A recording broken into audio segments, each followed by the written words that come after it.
Okay, we are back from a hiatus, or a really long hiatus. Both Siddharth and I fell super sick, and then we had to travel.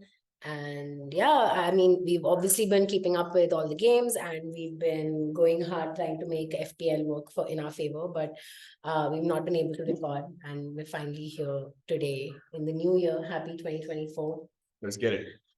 We promise to be more consistent with the podcast this year, and yeah, I'm excited.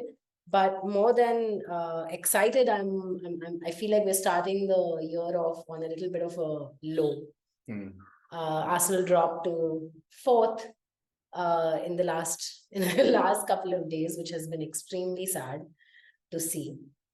Yeah, we missed a lot of football over the last couple of weeks, and it's kind of good that we didn't get to cover such a bad run of form. And I feel like every time we miss games and we don't watch them, we end up. Yeah, I feel like if we're not at home watching it on our turf in our way, Odegaard is fucking up. Saka is fucking up. Someone's fucking up. So yeah, we gotta make sure that we're consistent now. Have home base, Arsenal HQ. Watch games here. Yeah, it's been really upsetting to start the year off dropping so many points. And I think, honestly speaking, for me, the couple of real disappointments over the last few games in some of the key players that we've had to be age. And I'm curious to know what you think and about why why we're here right now. I'll tell you my point of view, right? And that's a noob point of view. No, not anymore. Go for it. No, it is a new point of view because I'm not really seeing it as tactically. I think I'm seeing it based off of just the players and how they are performing. And I think our forwards have been very disappointing. Arsenal's main problem seems to be, according to me, Saka and Jesus and Martinelli. I feel like, for the longest time, we were defensively really strong. And I think it was hiding the fact that the forwards were not, strong and were not doing, not finishing, not putting the ball through the goal. And as soon as our defense dropped off, which it did in the last couple of games, right? As soon as we got a bit weaker, and I don't know why that's happened, but I feel like since defense dropped off a little bit, or let's say other teams have understood how to play against us, in the lower blocks. I don't understand why Saka, Martinelli, and Jesus are in such bad form right now. So I'll explain. Right. I think that it is Saka's haircut. I'm totally, I mean, hair color. Yeah. It's a abysmal hairstyle. I'm not a fan. None of us should be. But one thing I say is definitely that I don't think Arsenal or Newcastle, for that matter, were used to playing this intensity of games. So the Champions League games that we played, a couple of weeks ago and we've been playing till now, they have taken more of a toll than we probably anticipated. Now, yes, Arsenal were in Europe last year. We played Europa League. That's there. But Champions League games are different intensity. And, we finished top of the group, which is massive for Arsenal. Really, really huge for Arsenal.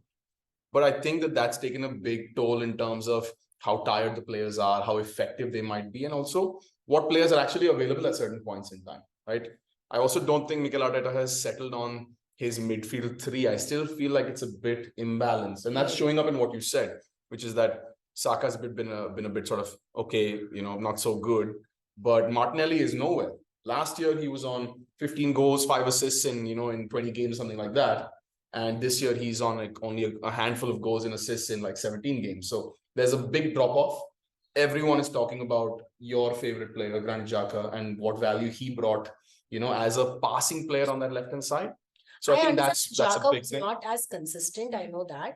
But I think he was very important in game weeks like these, where it only gets tougher because you're also playing other leagues simultaneously.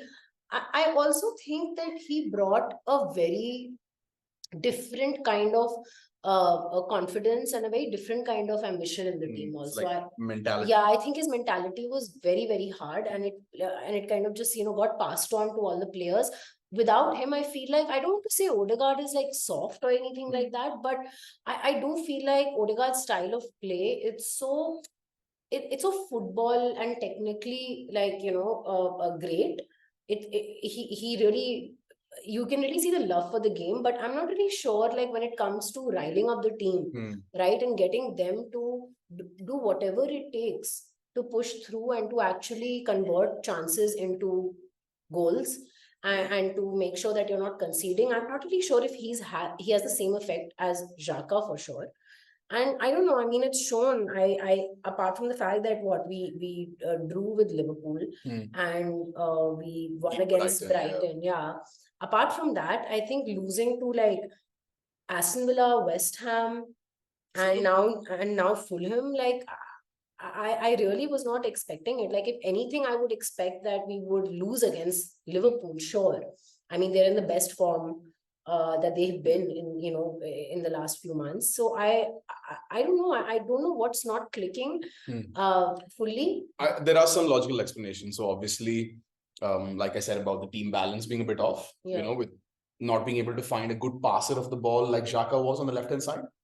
Havertz is not that guy. Havertz is not an incisive passer on the left-hand side. Yeah. So he's not able to support Martinelli, right? That's one angle to this. In the larger scheme of things, let's say Saka was our difference maker last year. Now everyone's kind of doubling up on him. They kind of know how to deal with him, reduce the space in behind, don't get beat one-on-one, If Saka can't shine, somebody else has got to shine.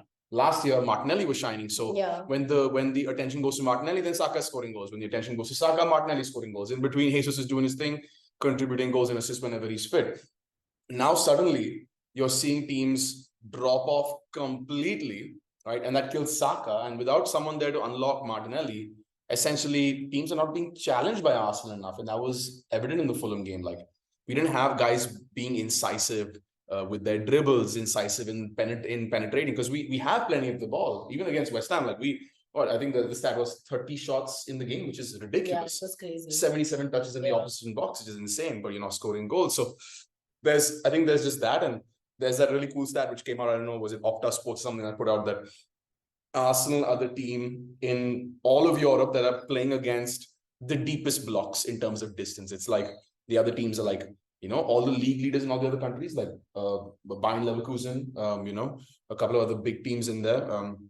Arsenal they're playing against the lowest blocks ever. And that just kills you. And yes, Arsenal can be a good counter-attacking side, but then it's like, is that how Arteta has trained them? Is that the Arsenal way? Is that the kind of football he wants to play? All of these things start coming up, and these are like identity questions. So I totally see why the dip has happened for Arsenal, and I'm putting Newcastle in the same bracket because both of us experiencing Champions League load for the first time, but good teams last year. And I'm also seeing it's made so much worse by the fact that Liverpool and Man City have, while we're dipping, they're kind of on the up. So that difference in points feels so much worse. Like, oh, all the shit like Arsenal are bottlers is creeping up again, and I mean, sure. I mean, right now, as of now, that is true, right? It seems like we are bottling our chances, and I don't know. I think, correct me if I'm wrong, but even in terms of just subs that we have, right? I feel like last year we're better off than we were last year, definitely in terms of the players that we have for different positions that we need.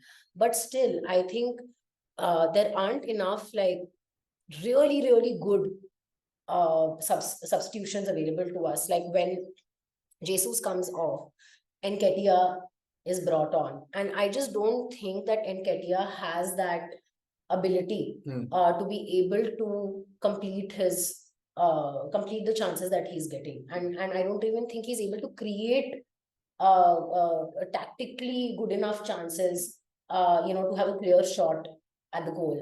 And even I think, like you said, right, like for us, Declan Rice was this key transfer that we are making, but I don't know if Declan Rice is also doing a good enough job of replacing Xhaka.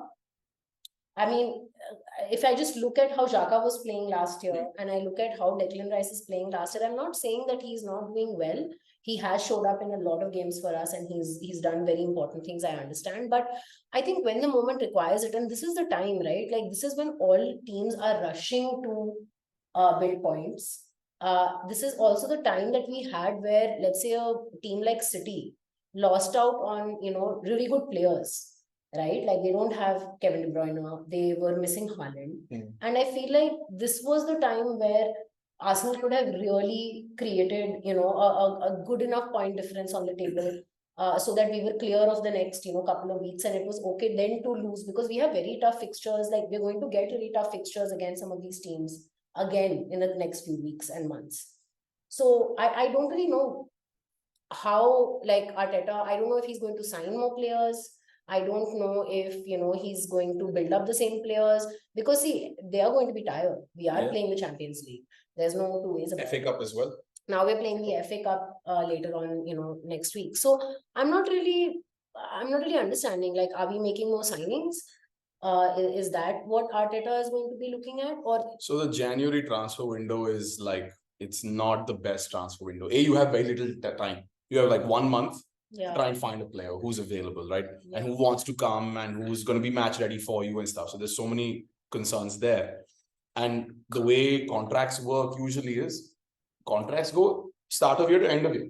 There's no contract that expires midway through the season. So you now literally will have to pay premium to break a players from his contract. And the good ones are probably doing well for their current teams. So to price them away is tough. They're already invested in that project. They probably want to see the season through, have a bit of a holiday, then go on transfer. So it's really, really tricky. That being said, it's a chance for Arsenal to maybe prize away good talents from other clubs, because they are an exciting project, right? So there are a few names, obviously, Arsenal have been linked to.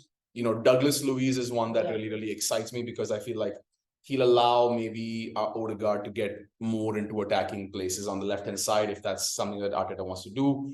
It would be an exciting project. Douglas Luiz, come from Aston Villa. Cool, no? Like, kill your competition, take away one of their best players and put him in your team. I think it's a good move. Something that the German teams do, like Bundesliga, Bayern Munich do a lot.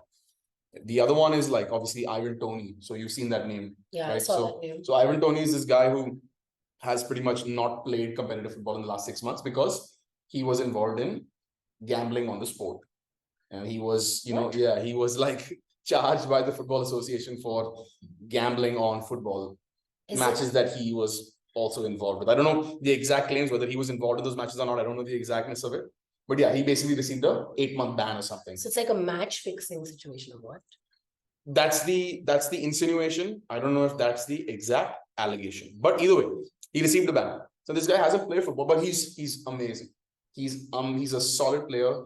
And he'd give us what you were talking about is a little bit more like maybe counter-attacking style. Like he's a fighting forward. He's good with the ball. He scores penalties for fun. He has like one of the best penalty conversion rates in the world. Okay. Yeah. And he's a mentality monster also. So he's the kind of like he's quite an egoist. It's something that you want in a striker. I mean, I feel like we need at least one of those. Yeah. He's a big upgrade on Nketiah. You know how you were saying that Nketiah doesn't create much? Yeah. Like this guy seems like a very good halfway between Jesus's physical intensity and creation, and Nketiah's just like finishing. Like he's a nice halfway point. He's a battler like Jesus, and he's a little creative too. But at the same time, he's way more of a striker. Like he stays central, he stays in the box than Jesus. So that's another really, really interesting name that we've been linked with. But I don't know how that works, man. 80 million, There's one more guy. What are the names of your word? Victor Osimhen. Yes. Victor Osimhen is how you pronounce his name. Victor. So Victor Osimhen weirdly just signed a contract extension with Napoli. Oh. Like literally a couple of weeks ago. So it just seems to me, it just seems impossible. Like again, you have to see where Arsenal need players. Where do we need players? Where do you think we need players? Right? I definitely think that we need players in the front. I do agree that we need at least one really strong player in the middle. Someone like a Xhaka or like a Thomas Partey, right? Like so Partey is coming back from injury, and it's just been announced that he's not going to the African Cup of Nations. So his return is going to be really interesting to see. Yeah, I'm really missing Thomas Partey energy in the middle as well, because he plays like a defensive midfield. He's an all-action midfielder in that sense. I can see what you mean, but he's actually an all-action midfielder. So he'll get up the pitch too. Okay. He'll get up the pitch and he'll be up there. But see, I think what Arteta will try and do is find someone with a profile who can unlock Martinelli also. I think that's what I would personally do. So because that's what he's been using Havertz or Trossard in some moments. So I would personally look at who can I get to either unlock Martinelli in the same way that Xhaka was. Yeah. Right. So I'd look at maybe last year's data and say, oof, that Xhaka Martinelli combination was and just because you need a creative passer there Yeah. and a guy who's good at the center midfield stuff. Yeah. Now, Declan Rice is right-footed, he can't play there. Havertz is not a passer type. It's not so easy. I think maybe shifting Odegaard there and finding a right-sided midfielder there is also another approach. I was going to say, because if there's anybody who is a creative passer in the team, it's Odegaard. I think that he really unlocks spaces, but he does it right now for himself. Like he'll get the ball and he'll creatively like make a chance and then kind of like go for the attack or like give it to whoever is in front of him. He makes, so it's that triangle on the right hand side of Ben White, Odegaard, Saka, which is really effective. Yeah. As Arteta, the problem he has like in front of him is, do I break up that triangle or do I, let that triangle be and try and sign someone there? Happy with that. What shocker from Saka in the Fulham game. What a high XG chance that was. It was open. It was right there for him. High XG. I feel like boyfriends around the world will just hair standing on edge. Oh, she said XG. Oh my God. But it was really disappointing to see him missing something that, so easy. And it's not like Saka at all to do it. So I really feel like he should not have got his hair colored, I don't know, man. I know it has nothing actually to do with it, but I feel like there was a little bit of humility. Yeah. And and I guess these things matter, right? They're at the end of the day human beings, and like, you're being called star boy by every, years. Yeah, I know you're being called star boy, and you get used to that feeling, and then you come off the back of like a really strong start to the season, you're on top of the table, and then you go and then you kind of get a bit cocky about it, and you suddenly lose it, and I think that's what's happening with Saka right now. He's just losing it, and he's there's so many factors, babe. There's so many factors. And this is again, right? Like I'm not saying that Arsenal are not going to be able to get it back. In fact, I feel like even last year, there was a slump in our performance. Midway through the season, there was a slump in our performance, and we did like fight really hard, and we came back strong. We really did. But I don't know. I think at that time, I felt like, there were like, one or two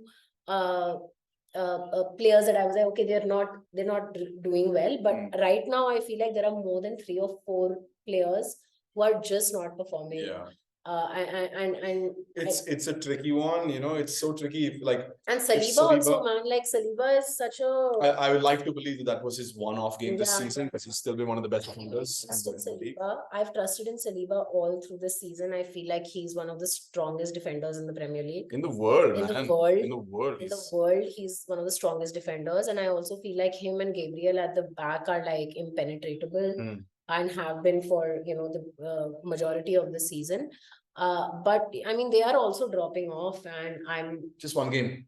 I know. I know that as a fan, it's like tough to digest these losses, that clutch moments, and you're new to this experience. But be patient. I'm patient.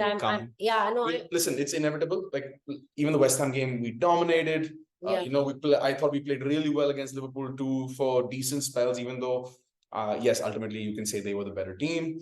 Fulham, you just kind of got, maybe this end of year feeling. I don't know. With the Fulham game, I feel like something really wrong. Yeah. And if you look at it, like Fulham also held possession really well, and that is a very unlike Arsenal game. Yeah. Because Arsenal are not known to give the ball away so easily, and we were not even being able to make it, across the field. Arsenal, if Fulham had some control of the game. Yeah. That means that Arsenal weren't defending well. We weren't pressing well. Yeah. Now, we were giving the ball away cheaply, but after that, we're not able to win it back. No. That's one of Arsenal's biggest strengths. Yeah. That's gone. Yeah. Right? That's the thing. Why do you think Arsenal's pressing quality and intensity went? That's purely a physical thing. It's like you're not able to get down because of the load. There's not enough rotation of the squad because there are not enough players, plus the Champions League games that we played so far. These cup games have come through. Yeah, but like it's the same thing. Like City is playing in the Champions League. Oh, they have a much better squad. No, I know, but they're also playing without KDB. They're playing without Haaland right now. They have ample replacements of high quality. All their replacements are like 100 million quality players. We don't have that. We're not that. We're not going to win in the league to have that level of funds and allure and pull. So it's really tough to compare us to Man City. I feel like Arsenal is getting a lot of flack right now for being bottlers and shit. But yeah, we're bottling the most important mission in the world to try and dethrone the toughest team in the bloody world, man. It's not easy. So it's okay. Let them say what they want to say. It's fine.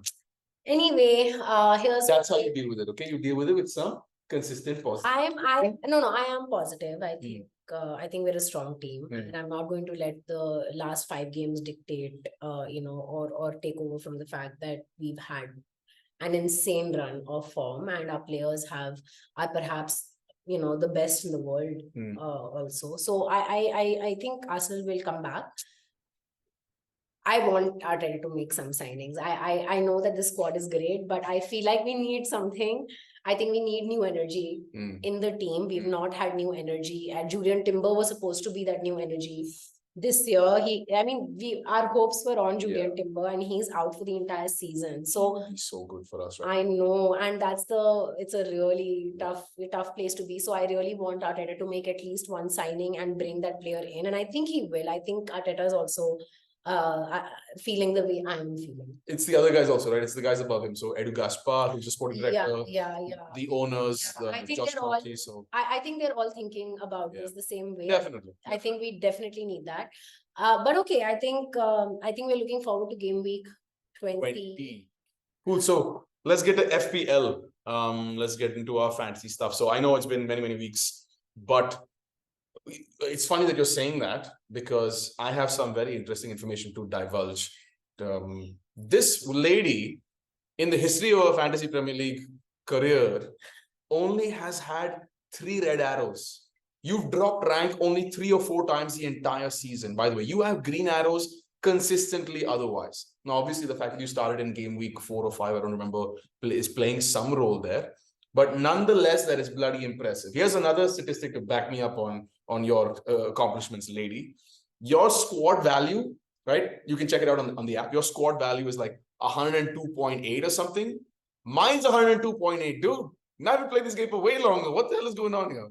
So, you know what? Good job, Miss Kapoor. Yeah, good job. Proud of you. You're doing well. I know it feels tough, but why don't you tell them what toughness you're having? Why don't you? So here's my problem with FPL. It's my first season playing FPL, and it's an incredibly frustrating game, because no matter how much data that you're able to capture through the week, and no matter how many reports you're able to keep up with on players, and how much even instinct or let's say dissection you're able to do from the way the managers are speaking in press conferences and everything, ultimately it comes down to what happens on that pitch. And bloody hell, what's happening on that pitch is very frustrating.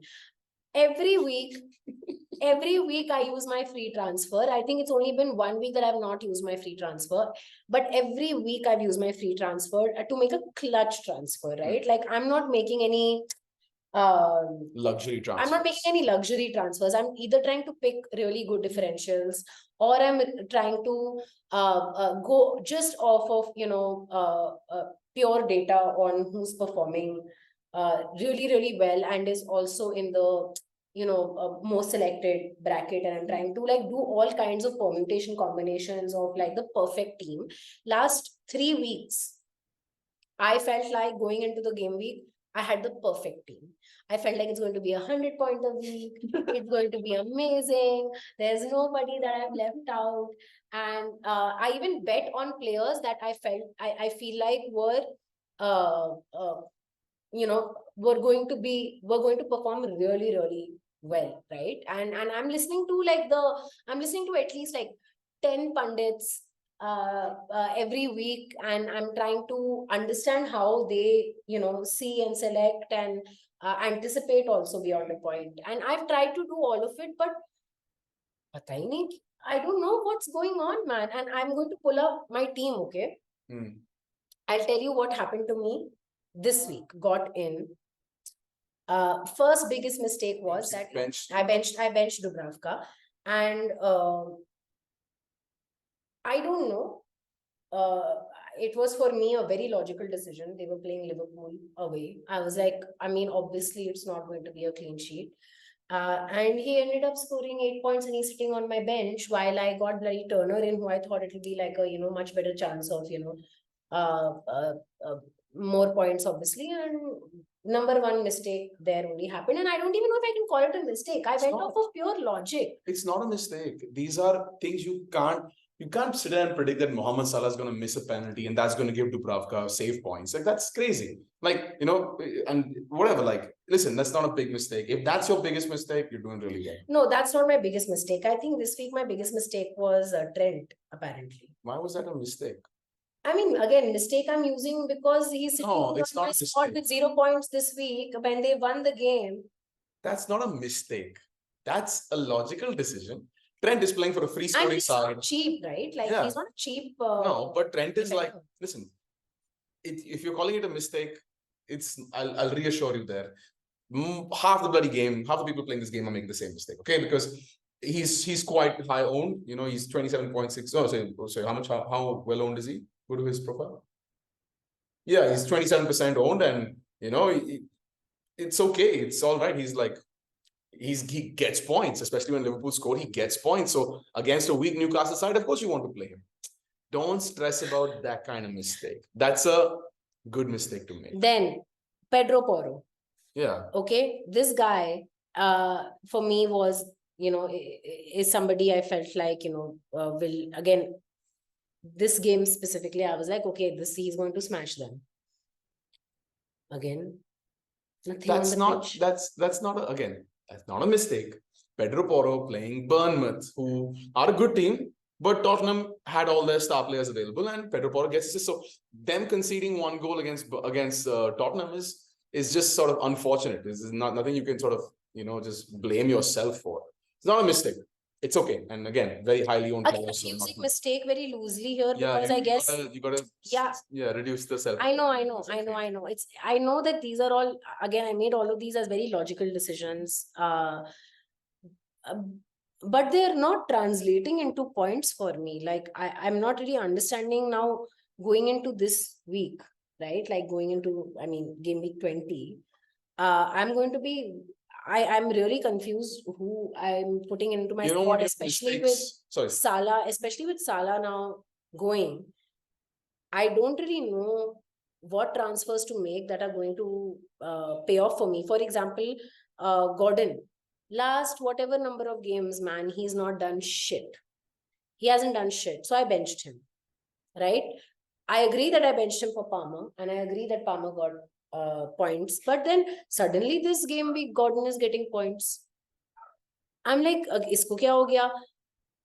Tyrell Mitchell got points this week, which would have been a great shout for me had I put him. Could you have predicted that based on the data? No, nothing. See, I only went on the back of data, which clearly means that, obviously, I know this is my first season of FPL, but it clearly means that you need to also have a very strong instinct. You can't, no one's instinct is going to allow them to pick Tyreek Mitchell. So who are these fuckers who are sitting at 130 points this week then? That guy who's sitting on 130 points probably is not in the top 1,000 players in the world. He just got lucky on that game week. He probably played his, all his bench boost and his triple captain or whatever. Don't stress about these little things, man. Your team is good. Look, if I look at your team, you know what a mistake is? A mistake would be, I wanted to bring in X player and I consciously didn't, and I went for somebody else. And the guy I really wanted to get, but didn't, he got points. That's a fuck up. That happened to me. I really wanted Phil Foden this week. I really wanted him. You did. And I thought because I'll, swap him out for Anthony Gordon, I just felt that Newcastle had been really dropping. And I know that this Salah, Haaland issue is going to come up. How do I get Man City assets? Kevin De Bruyne is going to take some time to come back.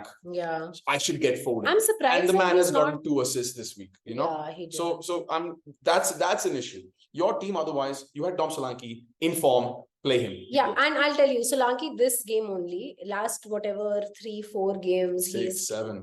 He's consistently been giving 6 or 7 points. I understand that they were playing Tottenham away this time, but a goal, I was like, Solanke, come on.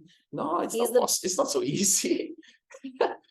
He's not so easy, you know. It's really annoying, this game, yeah. This FPL is very unpredictable, and for a game that has so much data, and for a game that has so much, attention to data by even the people who play this, I guess, I don't know if people play this professionally or not, but for people who are actually basing their lives off of making FPL predictions and putting their team across, everyone's you can't get everything right, and therefore it's absolutely fine for Dom Solanke to not perform for 1 week.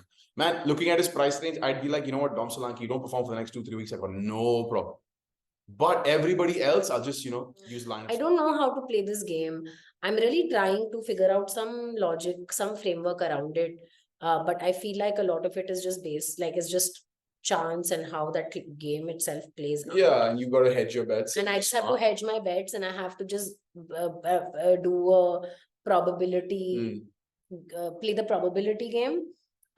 One missing link for me is like instinct about players, seeing their, I guess, game weeks leading up to if I'm getting them in, and figuring out based off of that whether they are going to be able to perform in this game or not, right? And that's where I'll help you as well. So I've made a list in preparation of today for some of the players I think that you need to start looking out for, and whoever wants to view it as well can definitely. And these are guys they're on my radar. I think they're going to start doing really, really well. And they're just smart players, right? So first one, Phil Foden. I've already, spoken plenty about this guy. I'm going to need a shake-up. Obviously, we're all going to need shake-ups after Salah leaves. Siddharth is just so comfortable taking -4, -5. Yeah, I'm very comfortable with this. So it's okay. Like, it's going to need a shake-up, but let's see what happens.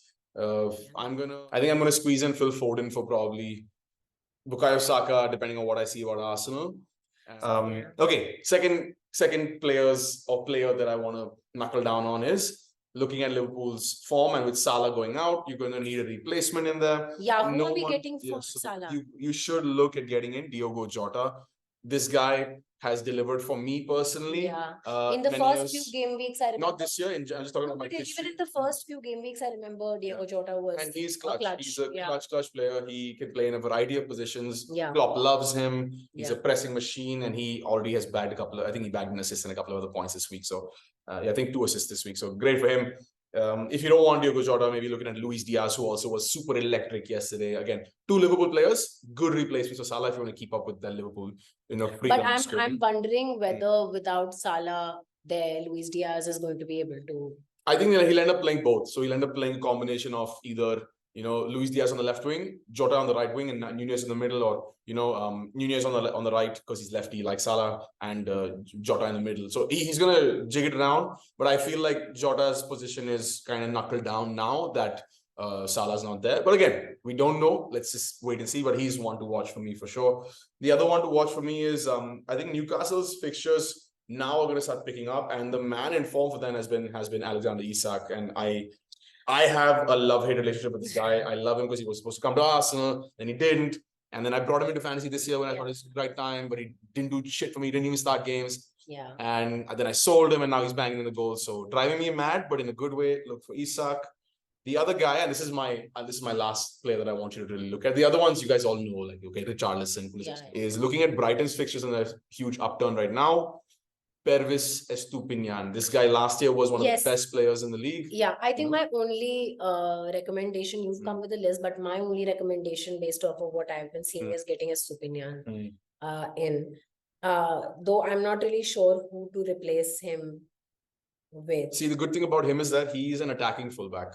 Because there's no clean sheet points, there's no point getting these centre backs. So having Gabriel or having Saliba or having these other guys is not turning out to be quite useful. Him out for Get an attacking fullback. So having Pedro Porro makes sense. Having Trent Alexander-Arnold makes sense. maybe for Saliba, you can look at. If you have, I have Dan Burn and I have Ethan Pinnock. I want to drop these guys off and maybe pick up Mr. Estupinian, because I think that's going to be simple pick. Yeah, I agree with you on Estupinian pick for sure.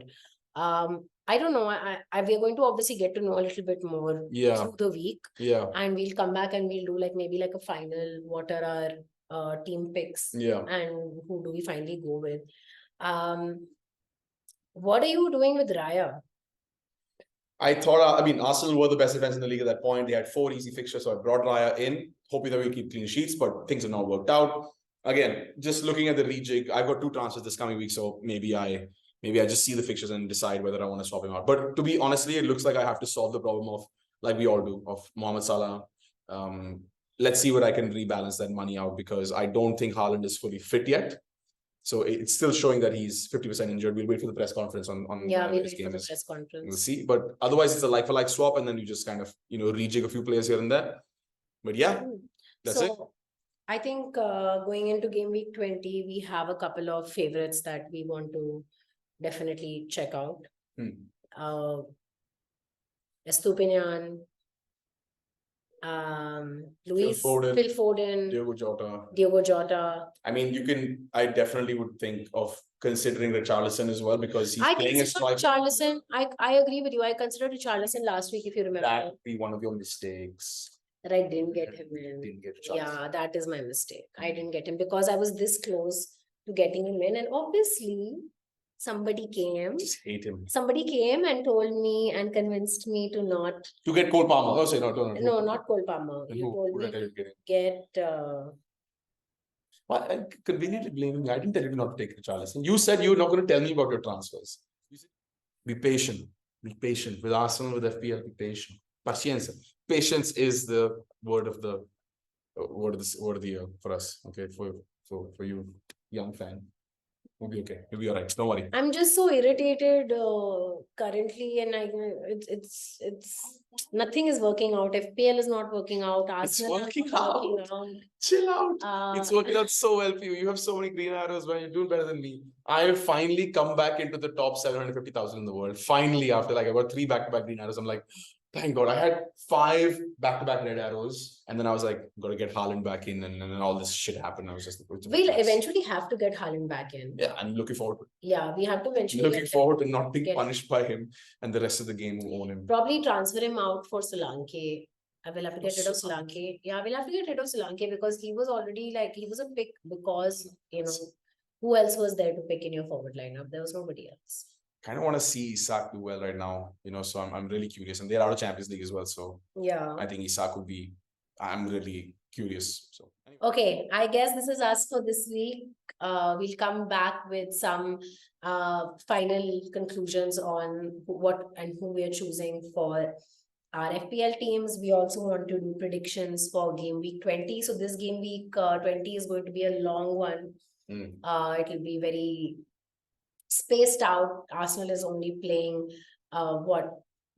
Saturday next week. Okay, let's see. Yeah. Okay. Awesome. Okay, cool.